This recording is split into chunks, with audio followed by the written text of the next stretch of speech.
오늘 우리에게 주시는 하나님의 말씀은 시편 22편입니다. 시편 22편 1절에서 마지막 31절까지 말씀입니다.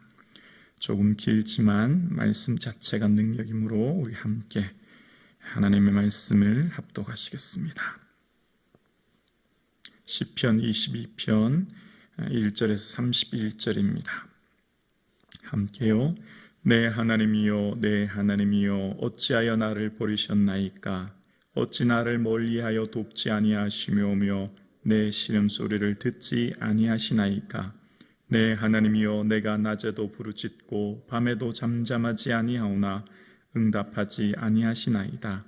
이스라엘의 찬송 중에 계시는 주여 주는 거룩하시니이다. 우리 조상들이 주께 의뢰하고 의뢰하였으므로 그들을 건지셨나이다. 그들이 주께 부르짖어 구원을 얻고 주께 의뢰하여 수치를 당하지 아니하였나이다. 나는 본래요 사람이 아니라 사람의 비방거리요 백성의 조롱거리니이다. 나를 보는 자는 다 나를 비웃으며 입술을 비죽거리고 머리를 흔들며 말하되 그가 여호와께 의탁하니 구원하실걸 그를 기뻐하시니 건지실걸 하나이다. 오직 주께서 나를 모태에서 나오게 하시고 내 어머니의 젖을 먹일 때에 의지하게 하셨나이다. 내가 날 때부터 주께 맡긴 바 되었고 모태에서 나올 때부터 주는 나의 하나님이 되셨나이다. 나를 멀리하지 마옵소서. 환난이 가까우나 도울 자 없나이다. 많은 황소가 나를 에워싸며 바산의 힘센 소들이 나를 둘러쌌으며 내게 그 입을 벌림이 찢으며 부르짖는 사자 같으니이다.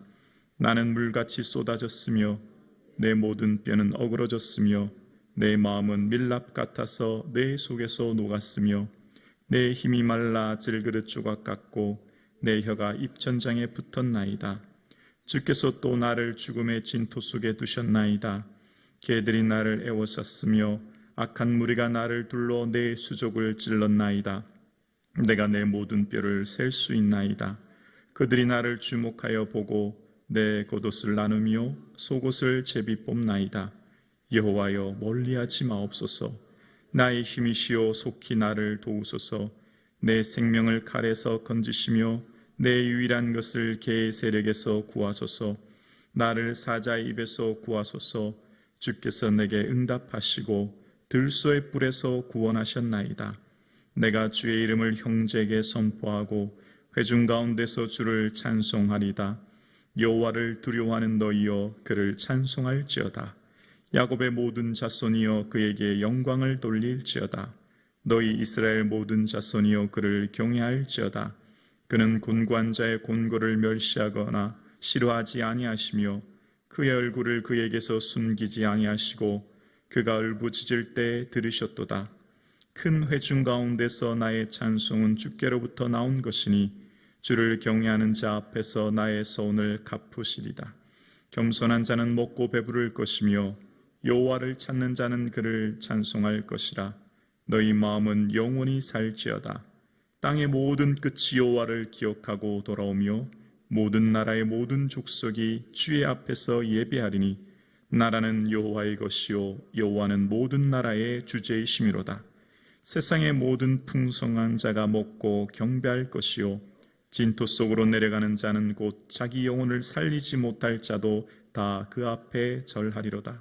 후손이 그를 섬길 것이요 대대의 주를 전할 것이며 와서 그의 공의를 태어날 백성에게 전하며 주께서 이를 행하셨다 할 것임이로다. 아멘.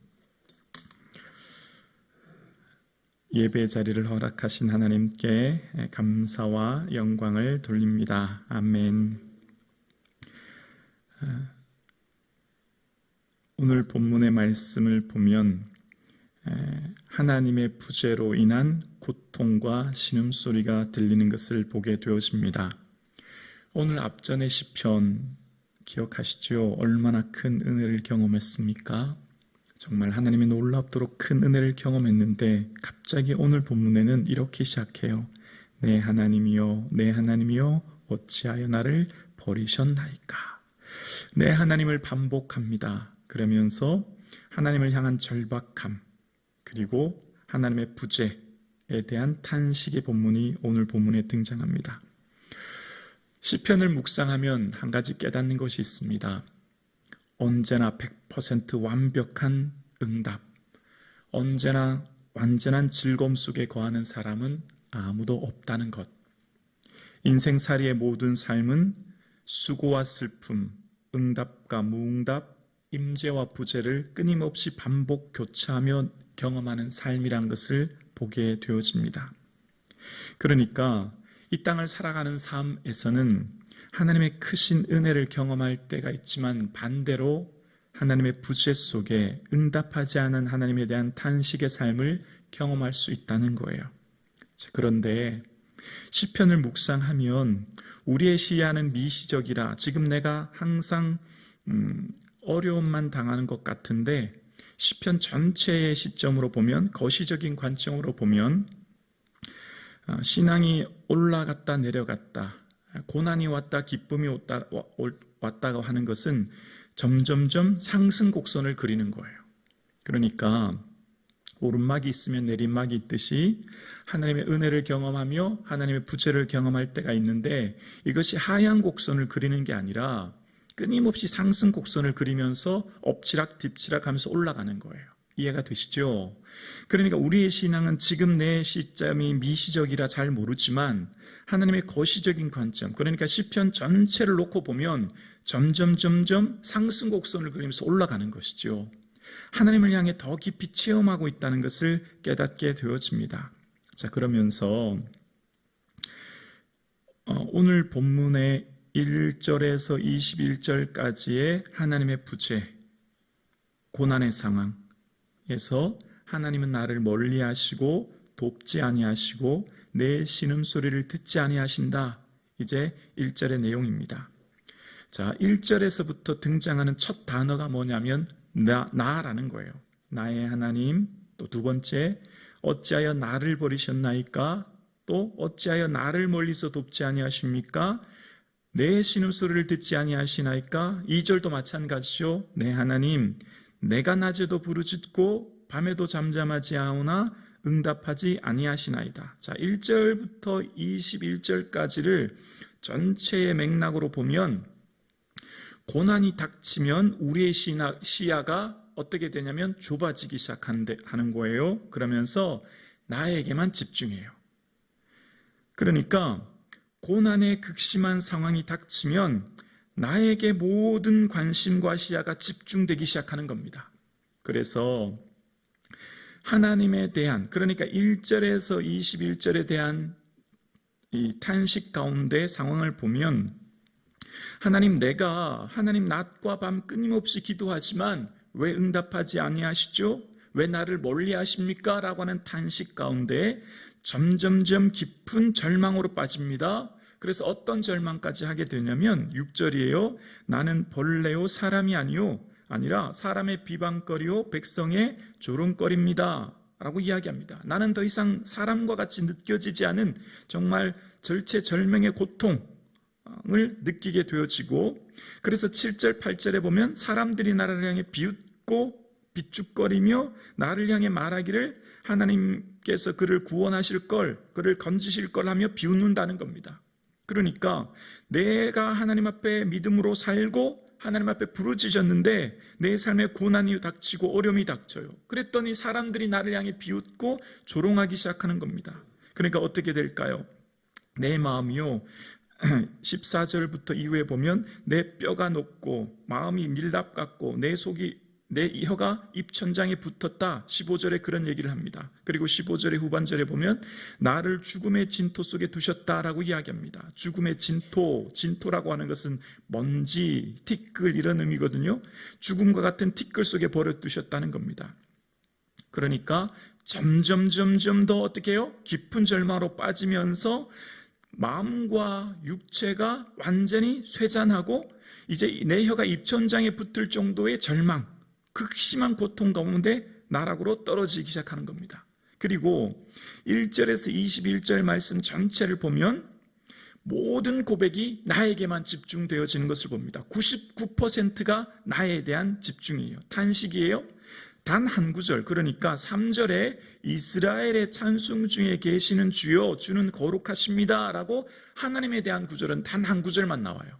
자, 그러니까 이렇게 볼 수 있는 거예요. 고난이 닥치면 우리의 시야는 어떻게 된다고요? 왜 내게 이런 고난이? 왜 나만 이런 고통당해야 되지? 하나님 왜 나에게 이런 어려움 주시는 거야? 라고 나에게만 우리의 시선은 계속 집중된다는 거예요. 하나님은 보지 못한다는 거예요. 하나님을 기억하지도 보지도 못한다는 거예요. 그러니까 오늘 본문 21절 중에 딱 한 구절을 제외한 29절은 다 나에게 시선이 집중되어지고 나의 고통을 향해 하나님 앞에 울부짖기 시작한다는 겁니다. 사랑하는 성도님, 우리의 삶에 지금 내가 무엇을 보고 있는지를 보면 내 영적인 상태를 볼 수 있어요. 내가 지금 내 삶의 영적인 상태의 점검은 내 시선을 통해 알 수 있는 거죠. 여러분 지금 무엇을 보고 계십니까? 내 삶의 절망, 고통, 눈물, 탄식에 내 시야가 집중되고 있다면 내가 지금 영적인 슬럼프에 빠진 거예요. 영적인 어둠의 상태 가운데 있는 것이죠. 자, 그런데 보세요. 21절에서 22절 무슨 일이 있었는지는 정확하게 알 수 없지만 하나님의 엄청난 능력을 경험한 것을 볼 수 있어요. 우리 22절 함께 볼까요? 시작. 내가 주의 이름을 형제에게 선포하고 회중 가운데서 주를 찬송하리이다. 놀라운 반전이 일어나는 거예요. 갑작스런 전환이 일어나는 거예요. 하나님의 놀라운 임재를 경험했다는 것을 알 수 있어요. 왜냐하면 이제 이 시인은, 이 다윗은 더 이상 그에게 고난이 되지 않습니다.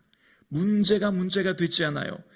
이 21절과 22절 사이에 어떠한 하나님의 엄청난 능력을 분명히 그는 경험했다는 것을 알 수 있어요. 무엇을 경험했으며 어떤 상태였는지에 대한 설명이 나와 있지 않아요. 시편의 특징이에요. 시편의 특징은 내가 어떻게 하나님을 만났고 어떤 임재를 경험했는지에 대한 자세한 설명은 없어요. 그러나 간증, 즉 내가 하나님을 만난 이후 변화된 삶에 대해서는 반드시 고백하는데, 자 22절부터 마지막 31절까지를 보면 23절입니다. 23절에 보면 여호와를 두려워하는 너희여 그를 찬송할지어다. 야곱의 모든 자손이여 그에게 영광을 돌릴지어다. 너희 이스라엘의 모든 자손이여 그를 경외할지어다. 계속해서 등장하는 게 이제 그예요. 여기서 그는 누구죠? 하나님이에요. 하나님. 처음에는 누구에게 집중했죠? 나에게 집중되었죠. 시선이 나에게만. 왜 내게 이런 어려움이, 내가 지금 얼마나 어려운 줄 아세요? 라고 했던 이 시인은 이제 그에게 집중합니다. 시선이 바뀌는 거예요. 전환된 거예요. 누구에게요? 하나님께. 그라고 하는 하나님께 시선이 바뀌면서 하나님을 향해 찬송하기 시작하고 하나님을 향해 영광 돌리기 시작합니다. 그리고 조금 전에 그렇게 응답하지 않으셨던 하나님, 왜 나를 멀리하시고 돕지 아니하시고 내 소리를 듣지 않으십니까? 라고 탄식했던 이 다윗은 24절에 보면 그는 곤고한 자의 공고를 멸시하거나 싫어하지 아니하시며 그의 얼굴을 그에게서 숨기지 아니하시고 그가 울부짖을 때에 들으셨도다. 아멘. 이제 하나님께 시선이 집중되고 관점이 바뀜으로부터 시작해서 하나님은 우리의 기도를 들으시고 우리의 울부짖을 때 응답하시는 하나님이다 라고 하는 것을 고백합니다. 그러니까 22절에서 31절을 보면 모든 단어가 다 그예요. 하나님이에요. 어떻게 했죠? 관점이 바뀐 거예요. 시선이 바뀐 거예요. 누구에게로요? 하나님에게로요.